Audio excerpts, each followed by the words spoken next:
Hi guys, today we are going to talk about what is confidentiality in audit and when auditors can disclose confidential information. Hi, I'm the Commerce Specialist. Welcome to my channel where you'll find content covering various professional and academic qualifications and certifications, including life-changing business ideas and concepts. So I have already made a video on 5 fundamental principles of ethics. So just to give you a recap, they were integrity, objectivity, confidentiality, professional competence and due care, and professional behavior. So here we are talking about confidentiality. The principle of confidentiality says auditors are not supposed to disclose client matters, client details to third party without first seeking permission from the client. Obviously, whatever information an auditor gets to know in the course of an audit, that information is confidential because auditors get to know so much about the company, sometimes more than the management knows. But auditors are not supposed to share this information which they acquired during their audit with anybody who's irrelevant. So the basic concept of confidentiality is auditors should not disclose clients' information to third party without prior seeking approval and authorization from the client.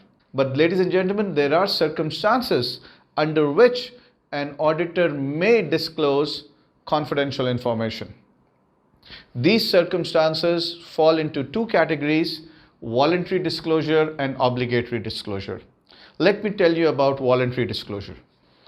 Under voluntary disclosures, an auditor may disclose client information in order to comply with the quality review requirements of an RSB.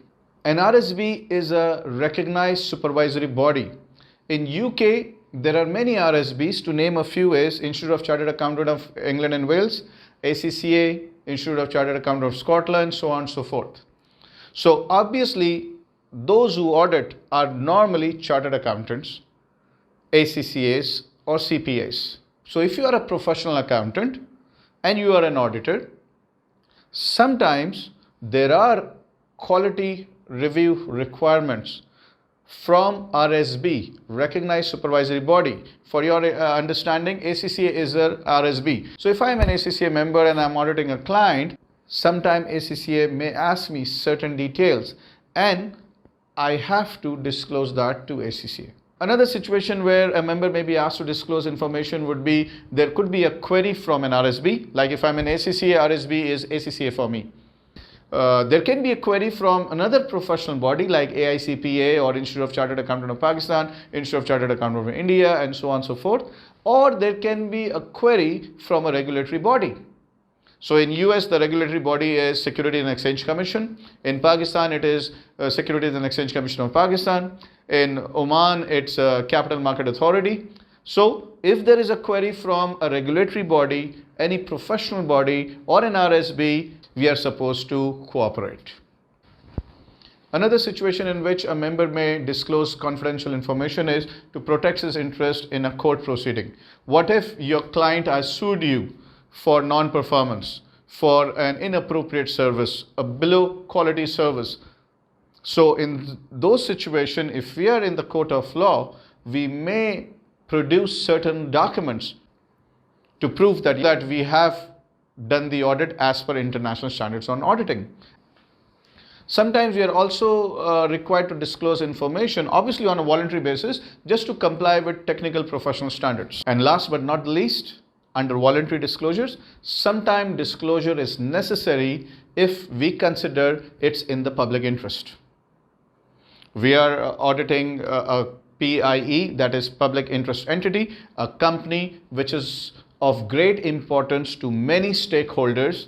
So if we find something which we feel is of public interest, we may disclose. Guys, on the other hand, we have obligatory disclosure, where there is no choice. It's not on voluntary basis. You have to disclose. Yes, on one hand, we are taught the ethical principle of confidentiality, that matters between the auditor and the client information attained during audit is to be kept secret, it's confidential.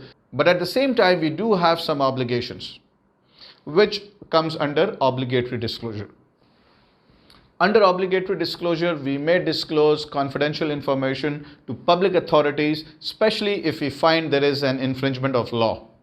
So let me give you an example for obligatory disclosure. If I'm auditing a company and if I find that my client is involved in money laundering, drug trafficking, terrorism, high treason, now there is no ifs and buts. I have to disclose this information to the appropriate authorities.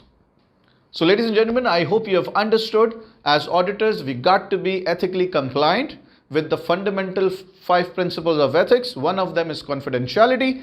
On one hand, confidentiality says the matters between client and auditors, all client information to be kept confidential, should not be shared with third parties without prior permission from the client. But there are situations where yes, you can disclose information to third parties under voluntary and obligatory disclosure. Guys, if you have not yet subscribed to my channel, please subscribe to my channel, press the bell notification button so that you get my videos on a timely basis. If you like this video, please share it with your dear and near one so that others can also benefit. Thank you so very much for your precious time.